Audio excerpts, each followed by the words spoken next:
it's important to put this patient in the multidisciplinary because we need to know if there is any clinical trial available for this patient before deciding on anything else, type of treatments, on everything. We always see if there is any clinical trial.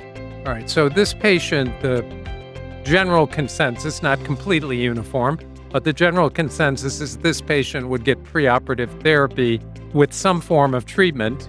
Most people would get HER2-directed therapy, but if you gave preoperative HER2-directed therapy, what would be your recipe of choice?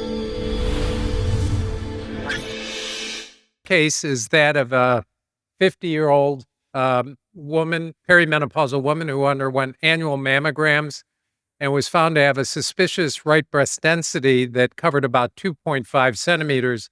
Her prior mammograms, in retrospect, appeared all normal. She has no family history. She's completely asymptomatic and has no other medical issues.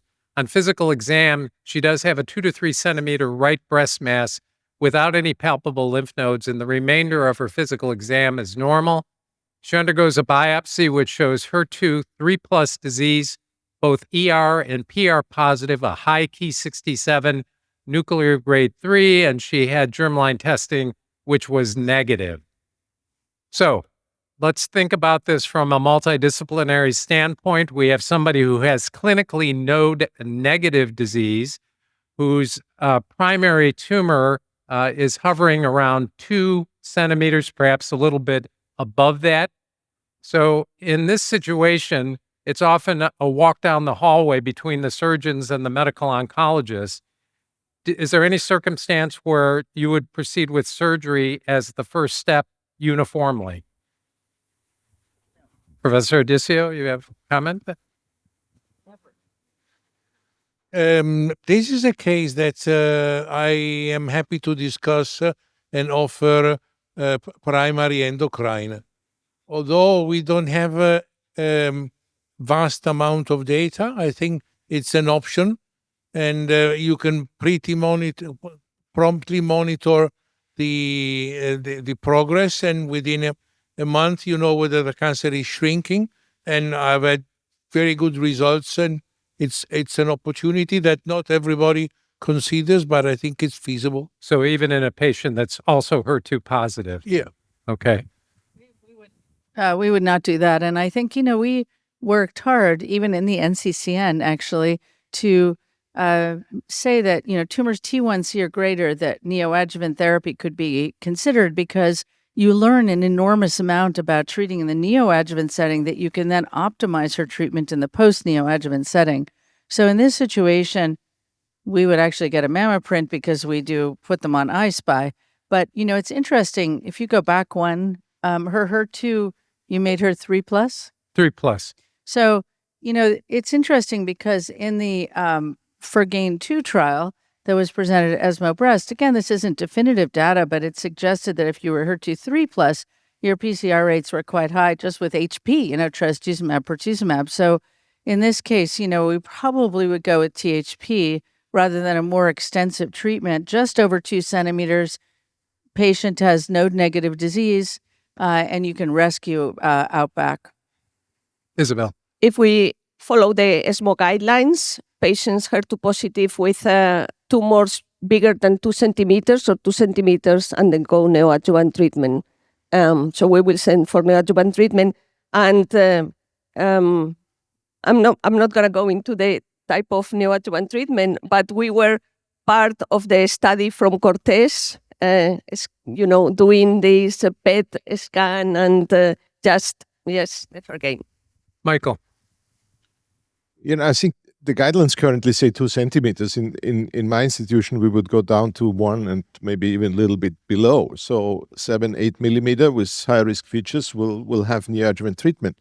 Having said that, when we come to the type of neoadjuvant, I think the lower the risk, the higher the chance for PCR, the less inclined we would be to go to something more intense or more dangerous.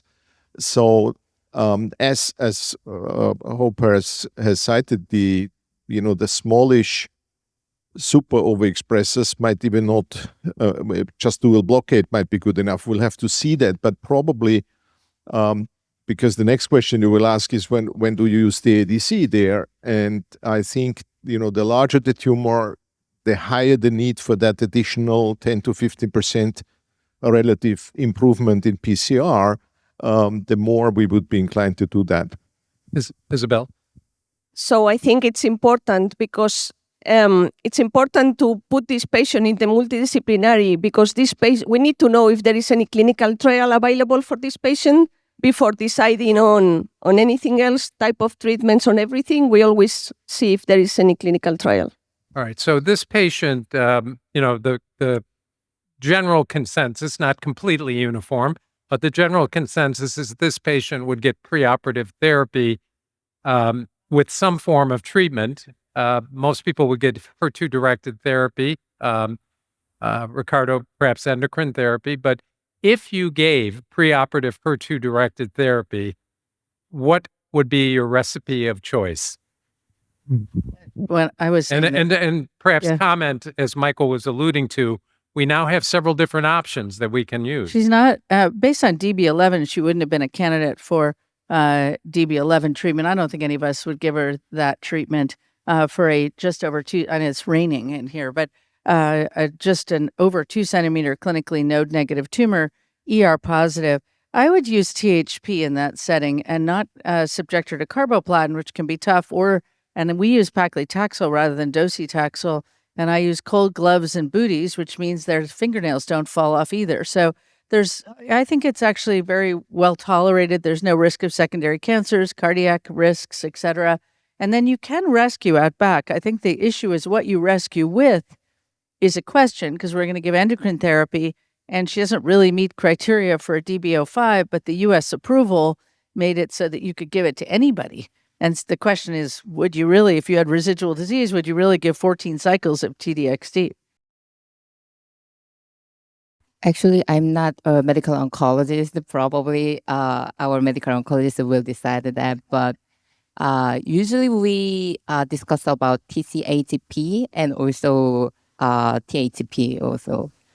Okay. And my question is, what do you recommend endocrine therapy for these patients after surgery? Yeah. Yeah. 我是一个外科医生，但是 I'm a surgeon, and I would recommend my patients to do neoadjuvant therapies. Say for patients with HER2-positive breast cancer, in our domestic guidelines, it is a preferred candidate for neoadjuvant therapy.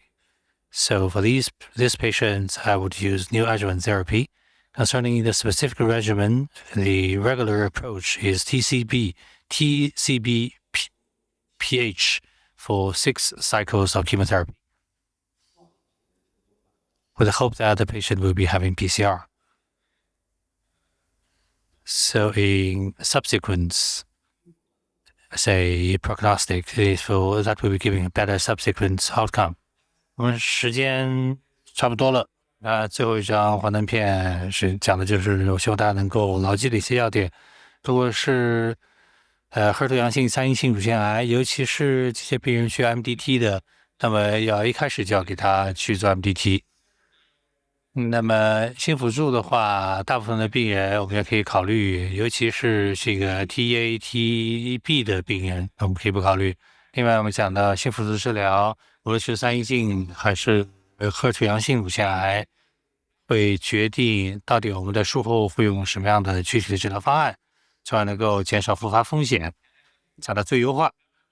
另外，我们要做胚息检查。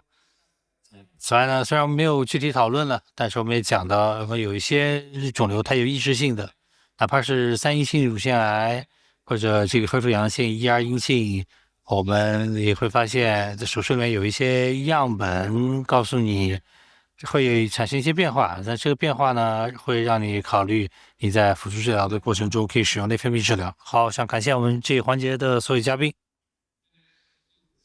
好，这一环节就告一段落，谢谢大家。环节的所有嘉宾。